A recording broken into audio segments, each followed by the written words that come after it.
Hey everyone, thanks so much for joining us today. I have here Libby Rodney. Libby is the Chief Strategy Officer at Harris Poll, and Libby and I have known each other for several years now, and we both talk about and write about trends shaping the future and trends that are going to be impacting businesses. So we thought, why not come together and just discuss 5 things that are on our mind and the 5 most impactful things that we think are going to impact businesses and businesses need to know for 2023. So Libby, why don't we get started? Could you just do an intro of yourself? Hi, I'm Libby Rodney. I'm the Chief Strategy Officer at the Harris Poll. I run the Thought Leadership and Futures Department. And I also have a weekly podcast that I have to plug called America This Week, where we take social and cultural insights and try to bring them to the boardroom.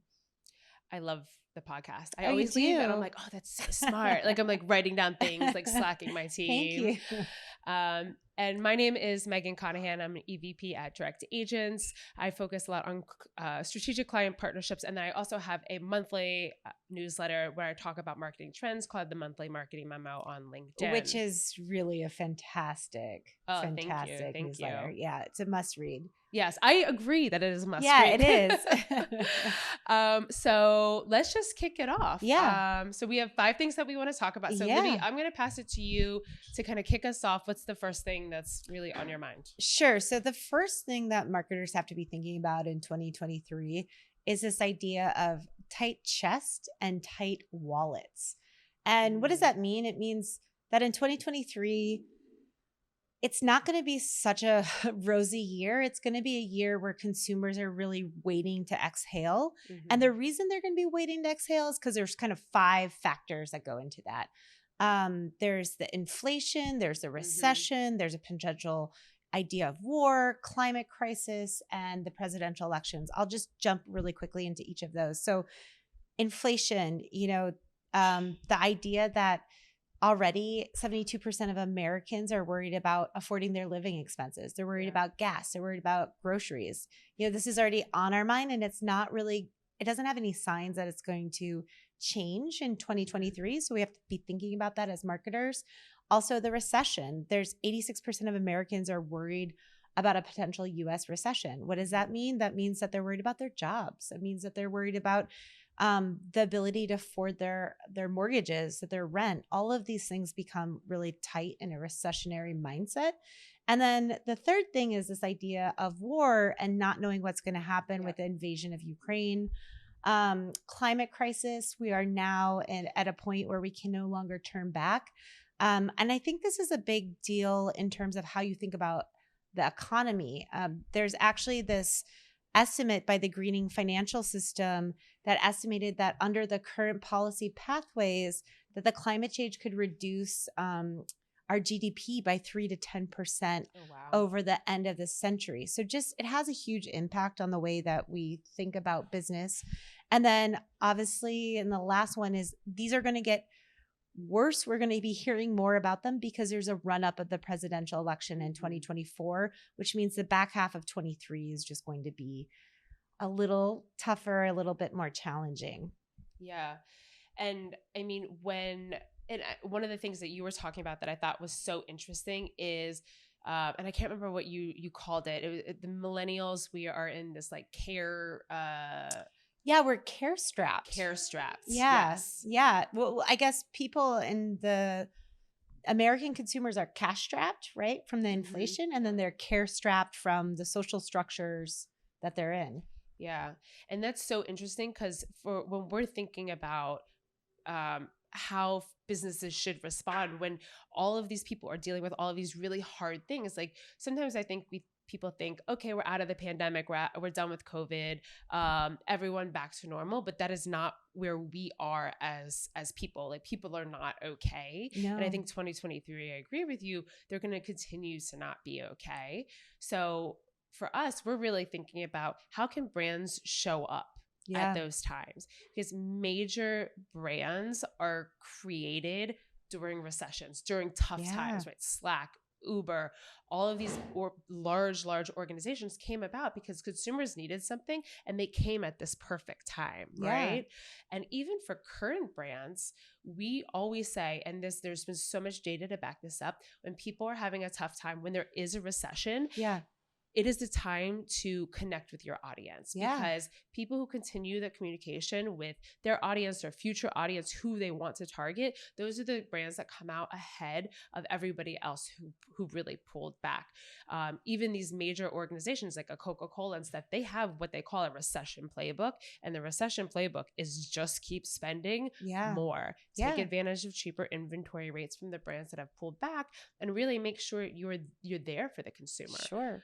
I mean, it's like the white space is investing in the consumer during a downturn. Like you see it in brands that are mentioned 10 years later post a recession, like people's favorite brands in 2018, things like Trader Joe's. It's because in 2008, people started going to Trader Joe's and started to create this love affair with a brand that was there for them in their time of need. So the same opportunity isn't always going to happen, but it's happening right now. So really thinking about this as an opportunity moment, right? Yeah, absolutely. And for us, I think the recommendation is to just continue to invest, right? And I'm not even talking about millions of dollars, right?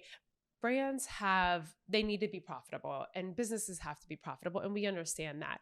It could be thinking about, how can you make your customer's life easier?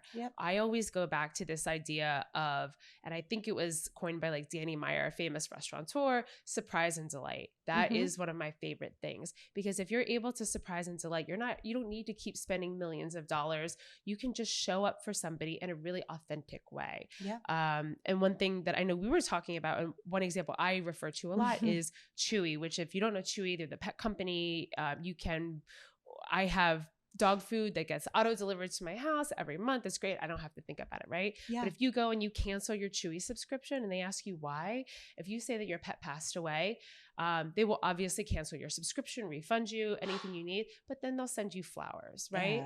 And that is something that is so thoughtful. And to think about that, I am no longer a customer of Chewy. I did not personally have this experience, thank goodness, but I've had friends that have gone through this where you are no longer a customer of Chewy. You told Chewy you're not spending any more money with them, and then they invest and give you flowers. And then you're going to tell me that for the future, when you have another dog or cat or pet, you're not going to be a Chewy customer for life. You absolutely are, because they thought about these small moments that they could create connection.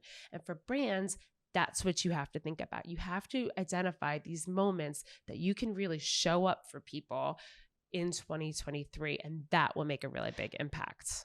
So let's pivot to the second thing on your minds. So the second thing that's going to be big in 2023 that everyone kind of needs to be thinking about is we've moved from climate change to the climate climax, is what we want to call it, or just climate crisis in general. We're going, so similar to the way that the world experienced the pandemic, the world right now is experiencing climate change in the same way. There is nowhere to run that you can go that you're not being impacted by climate change to some degree, whether it's yourself, your business, the supply chains, your friends and family, someone that you know, some business that you know is being impacted in this way. In fact, I just wanted to highlight a couple stats, or facts that, you can't drink, there's no more clean rainwater in the world anymore because there's chemicals in our rainwater, which is just kind of crazy to me. The drought in the Western US is going to last until 2030. And it's the biggest mega drought that has been in the last 1,200 years. I mean, these things are just kind of hitting at us, and they're hitting at us strong. And so they're really, forget the politics about it, they're really weighing heavy on the minds, again, the psyche of the consumer, and especially young consumers. So I don't know if you know this, but Gen Zs don't want to have children because they're worried about climate change. They're worried about bringing children into this world. We saw 87% of teenagers think that the planet is going to be unlivable in the future unless something dramatically changes. So there's a little bit of dystopia happening here. And I think that the big implication, and I would love your opinion on this, but is that it can't be like climate change efforts, sustainability efforts can't live in a silo anymore. It's really got to be at the heart of what businesses are doing. Yeah, I completely agree. And I think we've been talking about this for years. And one thing that I'm particularly interested in is we have seen this increase in brands starting to tackle it a little bit more. There's the rise of the resale market. There's a lot more pre-loved or refurbished items that brands are really leaning into because they're starting to see consumers, they want that, right? Yep.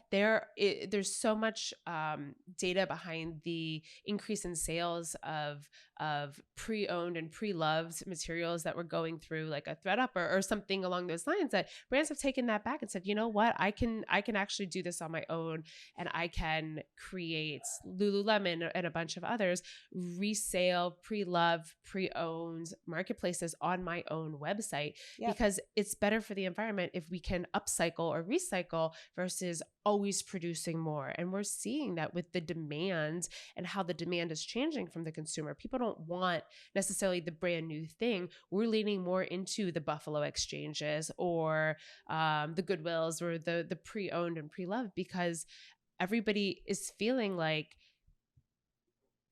if nobody else does anything, this is what I can do. This is my part that I can play. And that has really affected the purchase patterns and purchase habits, especially of Gen Z. Yeah. I think it's so interesting too that the amount of luxury brands that are going into the resale market, and they said, hey, look, RealReal is doing something here. They're off the charts in terms of their growth and interest from consumers. Why don't we own that and bring that in-house? And I think what's really interesting about that is then it becomes part of Gucci, Burberry's, etc., their business model. And so then it stops becoming this thing that you wear as a badge on your sleeve, like, oh, we're sustainable, but it becomes, we're sustainable because it also makes us money, right? Yes, and that's kind of the future of how businesses need to start thinking about this and reorientating it, right? Yes. I'm even seeing a lot. I saw a stat the other day that said more consumers are actually now in Q4 looking to gift pre-owned material and pre-owned whether it's electronic devices or clothing or whatever it might be. And part of it is the impact on the environment, but part of it is the economic side, which is, hey, I'm worried about everything you said, inflation and war and a possible recession, and I also have to be really cautious about what I spend. That's right. So they're not just they're not just doing good for the environment, but it makes kind of dollars and cents for them too. But the other thing I think we need to be really cautious of is not just doing it and not saying, oh, we're going to have pre-owned things on our website because we care about the environment, but then we're going to ship it to you in a ton of plastic and nonsense and whatever, because to your point, Gen Z, like, this is something they're really interested in and is a core value of theirs. Right. They have BS detectors like no one else, right? They're going to see through that. That is their generational definition of who they are. Yes. They love to call you out on the BS. That's like key to how they operate. So that's why, to your point, it can't be a marketing stunt. No. And I think what's actually really challenging to marketers is that marketers grasp this. They do understand it. You hear it from clients all the time, but it then gets into the operations. It then gets into HR. It then it has implications across the C-suite that marketers have to help others define and understand so that they can go market their amazing product, right? Exactly. The product has to be amazing from the heart of it, and that the heart of it has to be a sustainability benefit or play at this point. It has to be a pillar going into 2023. And if it doesn't, it's just going to feel inauthentic. Yeah. But to your point, the other point of this, which I think is really interesting, is I'm constantly approached with people saying, hey, how do I compete with Amazon? How do I get somebody to buy from my website and not Amazon, right? Yeah. And that's a tall order. Seamless checkout. They have all of your information. You get it in 2 days. Why would I buy from somebody's.com versus Amazon? Because of that sustainability factor. Because I can go to your .com and buy a pre-owned, beautiful Gucci jacket or whatever. I can't find that on Amazon. I can find it on your website. So what that means is you get more people shopping on your website, you protect your margins, and you get more customer data. So there is a very good business sense. But to your point, I think it really does all have to be at the heart. It has to live as a core value of your brand. And if it doesn't, then it just won't really work the way that you want it to, essentially. And that sort of leads to our next point, which is the painful, I love how you say this, the painful unwind of the convenience economy. I love how you like word things. So can you talk a little bit about what that is? Okay, yeah. So back to the context of inflation, the economy, there's tightening capital, tightening supply chains, tightening labor market. What does that equal? It equals this end of the golden era of convenience that we've been so trained to absorb. And actually, The Atlantic broke this story this year about millennial subsidies are over, meaning that, the Uber, the DoorDash, the Netflix, they don't exist without a lot of VC money and funding. Yep. In fact, like if you just look at Uber prices, they rose 92% from 2018 to 2021. And that is basically because they added surcharges for their drivers for the increasing gas prices, but all these other fees, right? So they got us used to a certain behavior of convenience, and then they flipped the switch on us, right? And I don't mean us, just you and I, but I mean the consumer. Yes. So in the context of the consumer of an inflationary time, an economy, but a behavior where we've gone from expecting 2-week shipping to 2-day shipping to 2-hour shipping, it's going to be a really painful time to start unwinding that and actually start paying for that convenience that we desire. And I think it's going to be especially challenging to this millennial audience who's kind of come to age in this time of convenience and expects these things to happen for them. Yeah. So what are you seeing in this space? Yeah, I mean, we're seeing very similar. So we're seeing a big refocus for businesses on profitability versus growth, right? Yep. To your point, it was all about growth. How do we get things out to people faster? How do we always accept returns, free returns for everything?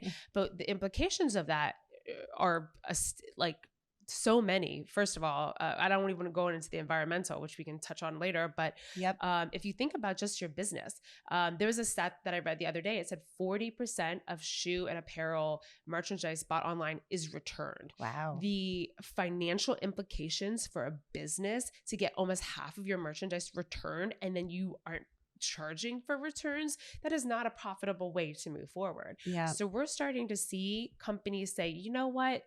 Enough, right? Yeah. We need to start charging for returns again. We need to slow down our ship times, or you have to pay extra, because there's just no way to be profitable anymore. We saw, I think it was one of the number one sellers on Amazon declare bankruptcy, go out of business because they were not profitable. Revenues $500 million, but they weren't focused on profitability. They were focused on growth. Yeah. And that's just, you can't do that forever, to your point, without VC money and backing and all of these things. And all of that is drying up. So all businesses are kind of thinking, how do I pull back everything I've given you now? Yeah. Right. And there are two ways to do that. I think one is, and something we talked about is charging for everything, right? Always a la carte charging. Almost go to the way of the airline. Charge. You want it fast, money. Yeah. You want to return, you got to pay for it. Everything you have to pay for it. But like, I don't think that that's sustainable, especially when you think about our first point, which is being on the side of the consumer that is not on the side of the consumer. Right. And all of those industry, well, the airline industry, the financial industry, the medical industry, all these fees that are then charged back to the consumers, they create the worst industry perceptual scores. Like they have low net promoter scores. And what happens throughout the time is there's always a new brand that comes in and democratizes the other brands, and they cut out the fees. So ING Direct back in the day with banking, JetBlue with the airline, like everyone comes in and they say, I'm on the side of the consumer and I'm taking away fees. It's really hard to reintroduce fees and be an advocate for the consumer, to be on their side, to pressure test their psyche. So it'll be really interesting. I mean, I think retailers are under such tremendous pressure to figure that out and to rewire people around convenience, but maybe there's something else at play. Like, maybe this intersects more with our sustainability point around purpose. Like, why are we slowing down? What is sustainable business actually look like? Yeah, I completely agree. I think really the way we're going to have to swing is more around transparency on why we're doing things the way we're doing them, right? Mm-hmm. There is a tremendous impact on the environment to offer 2-day or 1-day or any type of fast shipping. Tremendous that people don't see, right? You just know that you want your new shoes tomorrow because you need them tomorrow. Sure. But if you actually knew what that was costing Right. everyone else, the world that we live in, Yeah. I think you would really think twice. So I think for brands, it's going to be about the transparency. Oh, you want 2-day free shipping? Here is the implications of that, Sure. right? And thinking about maybe even trade-offs for longer ship times. I'm thinking, all right, if you say it's fine to get it in 5 days or a week, maybe you lean into that surprise and delight and you include a gift with purchase, right? Sure. And start training people to be okay with these longer wait times. Even thinking about like, okay, when I get charged for returns, I get very annoyed, right? I get very, very annoyed. But then I started thinking what would maybe make me a little less annoyed? And I was thinking, okay, what if they said, hey, I have to charge you $5 for returns because of all of these different things, but I'm going to donate half of that to offset carbon emissions or something along those lines. Like that would just make you feel better as a consumer. So I think brands need to start taking some of these steps and being more transparent.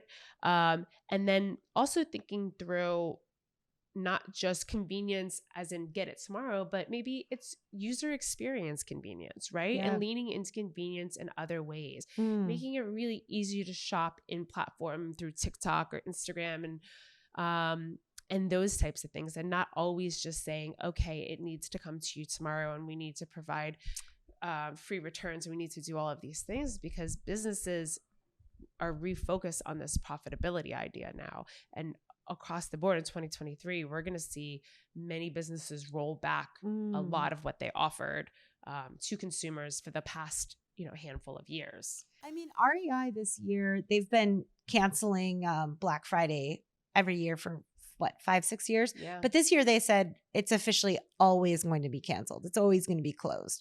So just also the boundaries of our expectations on each other, but maybe also on businesses, maybe will be redefined as well. I just think there's got to be a purpose. So if the purpose is we want to create profit, that's just not going to be enough. Yeah. Yes, I agree. I completely agree. So on to point number 4, which is creative cuts, creative expansion. Yeah. So I think there's this idea, there's kind of a big thing that marketers should be paying attention to here about, well, there's creative cuts, but then there's this creative explosion that's happening.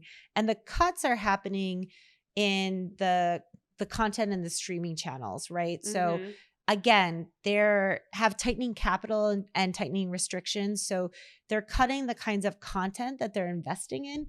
And there's a worry that the Apples, the Netflix, the Spotify from a podcast point of view, Prime, they're all going to be generating less content.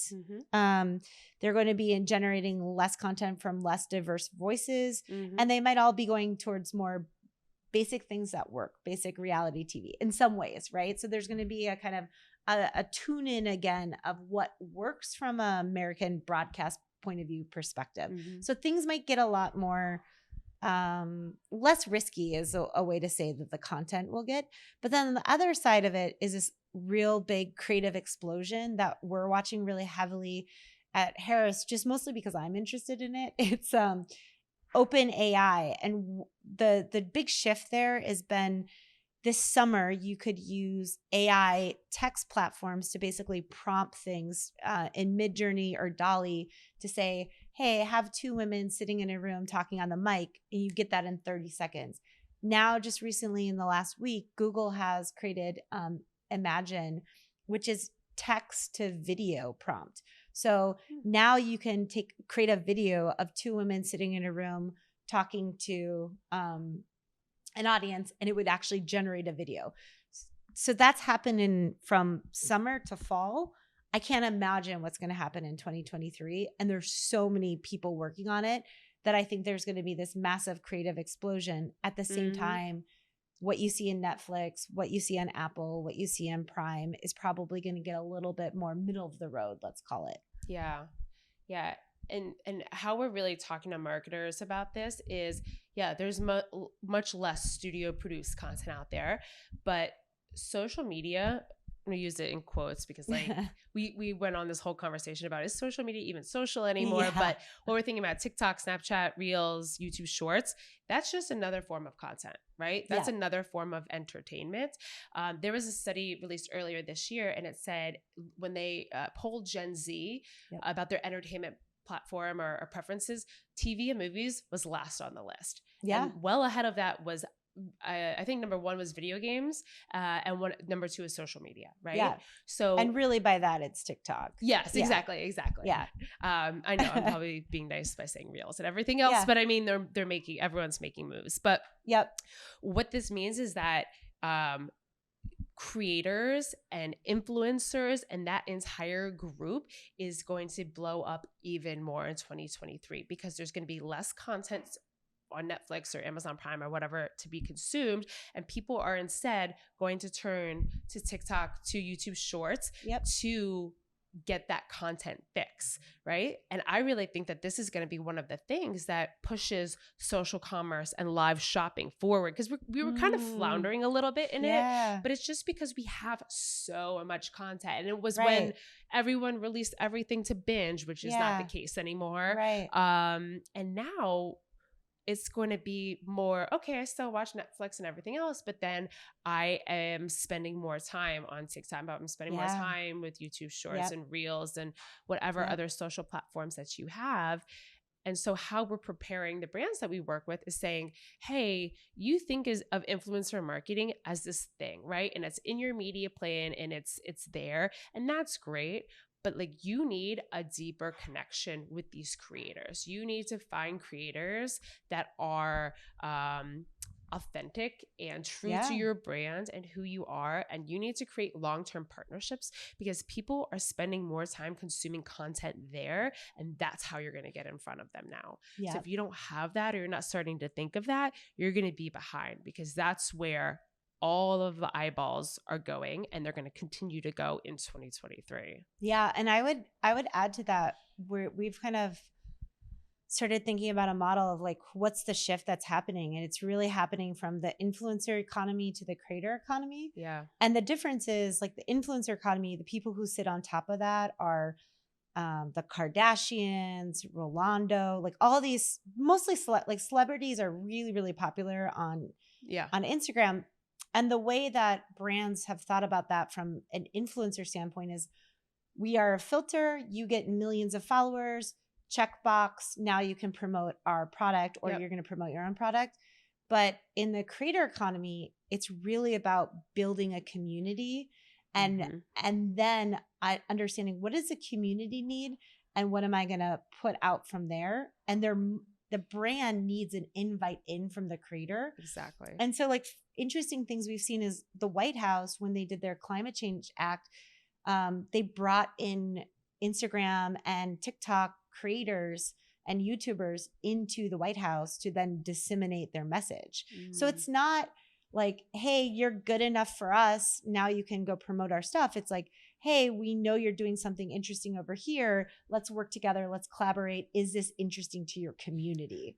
Totally agree. Because we've been seeing a bigger trend where people don't actually trust influencers as much. Yeah, the mega influencers. Exactly. Yeah. Because like, you see it, right? You follow people and they promote things. And I'm like, how is this in line with who you are at all? You're just selling a product. Yeah. And not Gen Z, but I could smell BS on that. You know what I mean? Like, I can call that out. Yeah. And if I can call that out, so many other people can. So there's a pivot.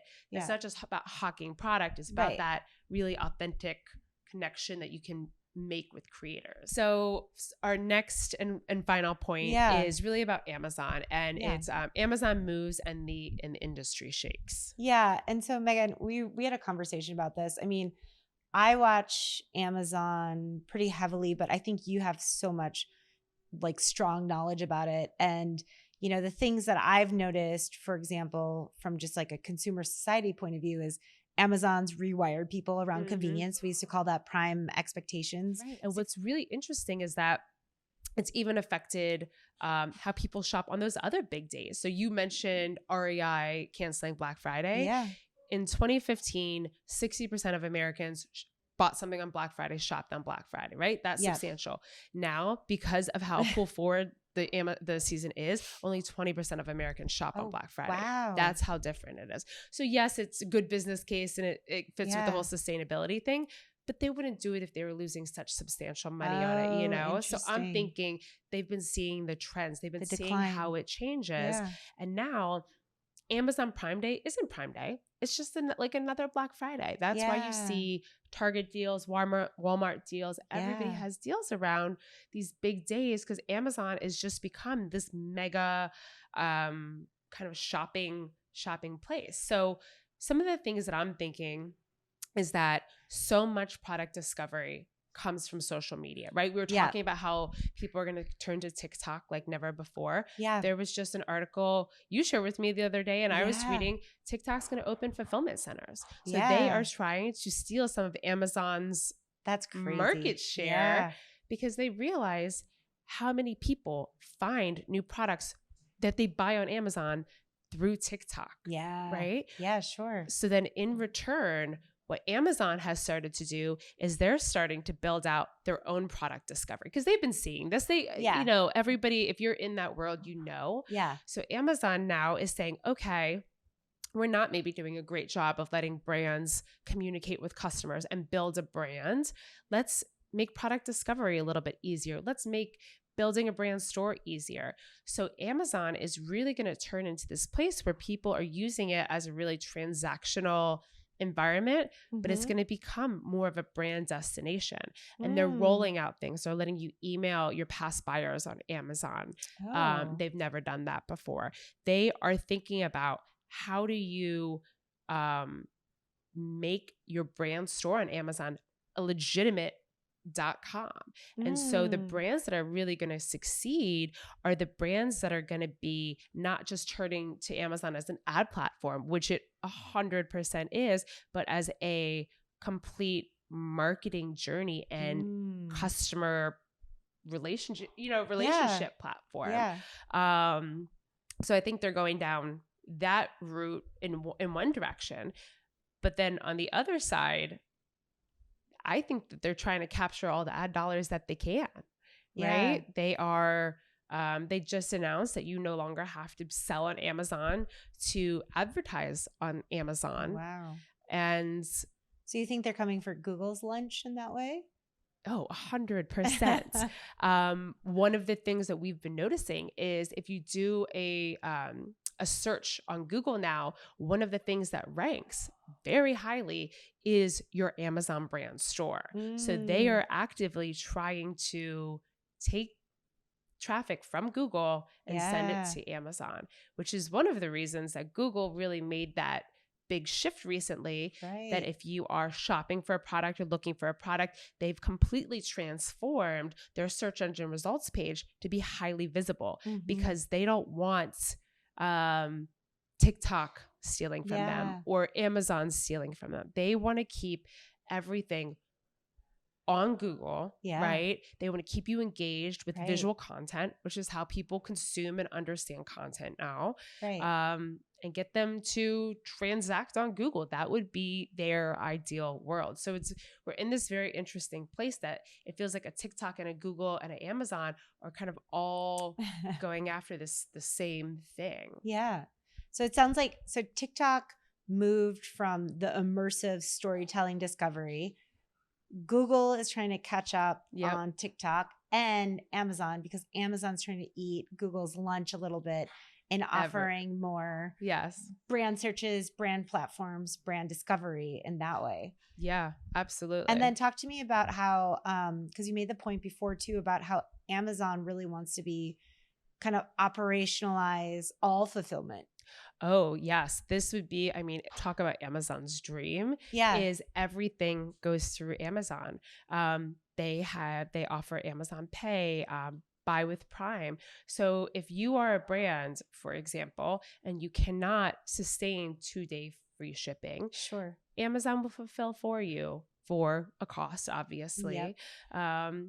Because what they ideally want to do is handle all payments, all shipment, and then they can be an ad platform for everybody because they have it all. Yeah. So you can right now, or in the past, to advertise on Amazon search results page, you had to sell on Amazon, you transacted on Amazon. Now they're saying, hey, it's okay if we send to a .com because we fulfill and we process payment. And we do all of these other things. Yep. So at some point, they are going to try to make it a very, I'm going to say like native experience, but that is what they're going towards, right? If 60% of product discovery happens on Amazon, that's where people start their search. Yeah. You know, maybe it makes sense. Maybe it makes sense for brands, and they're making that case. Well, I mean, I suppose as a consumer, we know if you're a Prime user, you're just locked into that system. You're locked into that ecosystem. People don't, once you become a Prime member, the your rate of renewing that is like 98%. It's an all-time high. And so then if you see and you notice across the web, if you're on Nike or Adidas and you can just do Prime and you can just log in through Amazon, do Prime Day, that makes a lot of sense. And then Amazon's just kind of operationalizing that, getting it to you. They have great ways of shipping to you. I mean, everything I get from Amazon seems like it usually comes to me. I wouldn't say that about every other retailer. So if they're just operationalizing retail in that way, it seems like something that consumers would want and maintain. The challenge seems like it will be on the business side of that though, right? Like how much are you giving up by Amazon skimming off some on top of you? And then on the other side, they've operationalized your cloud servers as well. So it's fascinating in how they're kind of operationalizing and taking over the business practice, right? Yeah, it really is. And they're run by obviously some very smart people that are, you know, playing chess when the rest of us are playing checkers. So I'm very interested to see what happens here. But to your point, the fees that they take are a little unsustainable in a lot of different ways. But if you are a commoditized product, you need to be on Amazon. But they are trying to do more. They are trying to help you build your brand because they realize the cost that they take.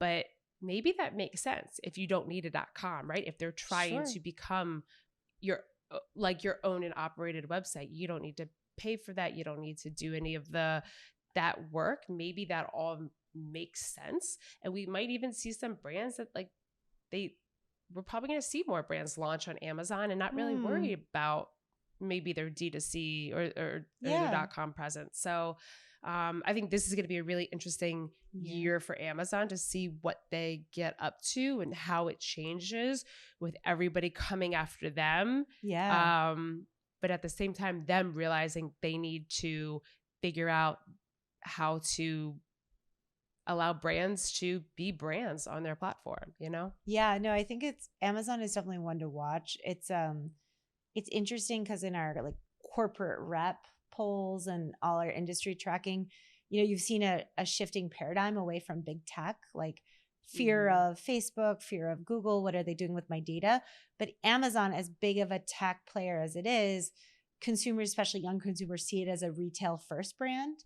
And so it still has high favorability, high, you know, doing something good for me, which is, so they're in such an interesting position in 2023 to keep doing something with that, to keep ramping that up and rolling that on. So it'd be great to come back a year from now and say like, well, what really happened? What happened and where is it going? I know. I think so too. Okay. Well, that was really great. Thank you so much for joining. So those are really the top 5 things. We had like a million things that are going to possibly be affecting 2023, but those were our top 5 trends to watch in 2023. Thank you so much for joining us. And Libby, thanks so much for having this happy to conversation be here. Thank you all.